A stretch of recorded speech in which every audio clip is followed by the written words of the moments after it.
Welcome to Big Bang Radio Spotlights. This is the show where we talk to independent artists from all around the world all about their music and their process for making it. I'm your host, Isaac Anderson, and today I get to sit down with Carlos from the band Low Island. Without any further ado, here's the interview. Well, Carlos, thank you so much for joining us today. We really do appreciate it. I want to start at the beginning of your musical journey, just like we do with all the other artists that we talk to on this show.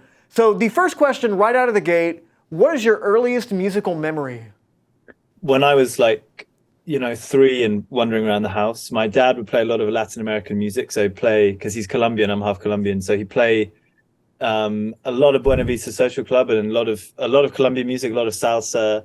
And then my mum was a piano player, and she would play some Schubert and then also things like Fur Elise on the piano. So I had classical and Latin music going on from a very early age. I can remember that from 3 or 4 years old. Do you remember the first time you actually got in front of an audience and played your music live? Not even necessarily in this group, but just in general. Yeah, I do. I remember we were, I think, about 12, maybe 12 years old. And I was in a band with Jacob, the bass player. And it went through lots of different names, but I think the name at that point was Bluestone. And we played in the school hall. I wasn't the singer at the time, but Jacob was the bass player, I was the guitarist. There was another drummer and another singer. And we played in our school hall to about probably 100 people, parents and students. And it was, I'm sure, absolutely terrible. Nonsense. I'm sure it was great. You just being humble. Obviously, music has been a huge part of all your lives for quite some time. But just in your mind, was there a moment in your life where you just knew that music was not going to just be this hobby or this activity you did on the side? This was going to be your thing? I remember when I was maybe 13, I went around to my friend's house and we watched the Woodstock DVD.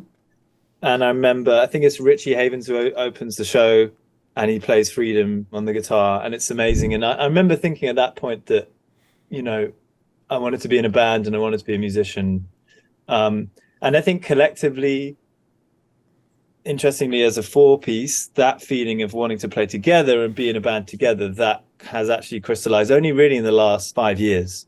So it just shows how long the musical journey is. It's from an early age, you can decide that you want to be a musician or a performer, but then to find the right collaborators and for that all to crystallize and for you to know that you want to be in a band, there's a very careful chemistry that needs to happen and be looked after as you go along and come together and decide that it, wanted to make something of being a band, being musicians.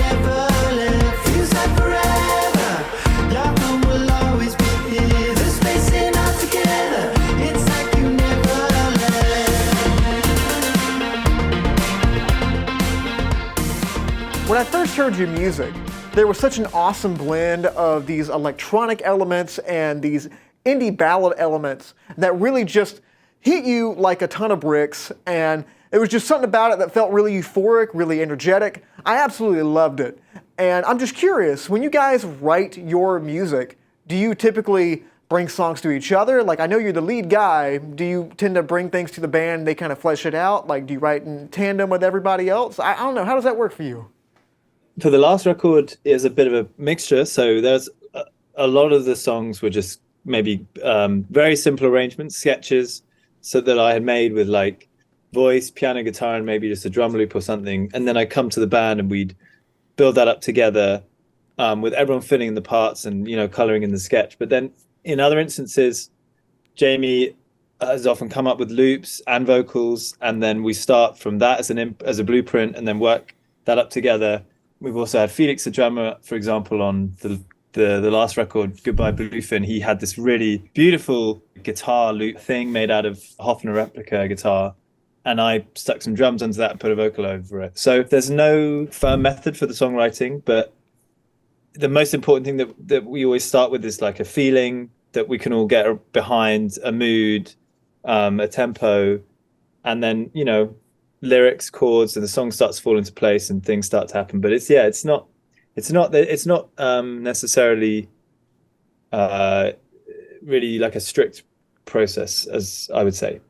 Your first album, If You Have It All Again, you guys got a house in France, and you guys built a studio out in there, and it was a really DIY approach, and you guys just kind of got in there, and you're part of a long list of awesome bands that get in a house and make a record. As a musician that has lived in both of those worlds, as far as the renting a home, getting equipment with your friends, and doing stuff like that, and going into these big professional studio setups, what are the big differences in your approach in going into each of those, and how do you feel like that home environment affected the sound of that first record? The home environment has two effects. One is that the actual acoustic effect of the house, you know, like when you're recording drums or you're recording guitar or you're recording, I mean, anything that involves microphones, you're capturing some part of the sound of the house, and you have to go through a process of learning about which rooms sound the best or which rooms sound right for what it is that you're trying to do. So there's an acoustic element to it, which you might not necessarily get in a professional studio, because in a professional studio, someone says, well, here's the wood room and it sounds like this is the stone room and it sounds like this. And like you're all on top of it and you're going to get the sound that you're going to get. I think the fun thing about recording in a kind of like homemade studio is you're finding out the sounds as you go along. We like the idea of making a record feeling like a self-contained period of time that starts and ends, and everyone can just get completely engrossed and stuck in. Obviously, a studio can do that, like a residential studio can do that, but there's something nice about going out to the middle of nowhere and creating this kind of one-time thing that exists in the moment, and then it's gone. So that was the other thing that recording in a little barn in France gave to us as well. Another awesome thing about that album is that it has a short film attached to it. And not only is the music really gripping, but the visuals are really striking also. Like, I really get hit by the chairs in the background, the big red flashing light. Everything in there is like so poignant to what the music is. What were some takeaways that you had from trying to put visuals to your music? And what were some challenges that people might not expect trying to bring something like that to life? The question is always whether you're firstly, like, are you going to put yourself in the videos? You know, like, do you want the band to be there or do you not want the band to be there? And there was a kind of needs must on this record when it came to the budget, that we were like, we haven't got a massive budget, so we're probably going to have to be in quite a lot of the videos because we can't actually afford to pay actors. So once you kind of like start from that limitation, you work out what everyone's comfortable doing and what their strengths are. And I think what I really liked about that short film was that we were able to pick, you know, 4 songs from the record where everyone felt really comfortable performing them, that also had a lot of light and shade. And we were able to create a journey through the 4 of them in that theater the one that you've seen. And then the challenges, I guess, or maybe not necessarily the challenges, but some of the other facets of that are then being like, okay, what's the visual language for the film? So like, what are our tools and what do they mean? You know, so why the chairs, why all the silhouettes, all those sorts of things. And I think the chairs, if I remember rightly, it's a long time ago now, but if I remember rightly, a lot of the record was about childhood and about, you know, a fear of like lost youth and that kind of thing. And a lot of the record was written, or the start of the songs were written in my childhood bedroom. So we like the idea of kind of abstracting elements of bedrooms and kind of like, you know, elevating them around the space. And it also tied in, there was an animation made for one of the songs, In Your Arms, and it tied in with that video too, with sort of like floating objects that meant more than just like a chair. It was part of you, it was part of your childhood, part of your youth, your identity, whatever you want to call it. So yeah, all that kind of thing was in the mix when we made that film. I want to talk about your new album now, which is Life in Miniature. This album really took me on a journey from start to finish, has awesome production, awesome songwriting, and I also love the album art. It just feels like so poignant to what the songs are. And I'm just curious, what exactly was the process of making this record like for you guys? It started off with some writing sessions just on my own where at the time I was living in Mexico City and I had a little studio there and I was writing some tracks. And then that batch of tracks, along with some other songs that we developed together, we went in and back to the same place in France, but this time with the engineer I mentioned earlier on, with Tom Archer, who's this amazing engineer. And he helped us kind of put together what we thought was the finished version of the record. And then we came back from France, we sat with the record for a while, and we thought it wasn't quite finished. So we went through, and this was when it kind of got a bit patchy. We sort of like rented a studio in London here, a studio in further down in the south of England there.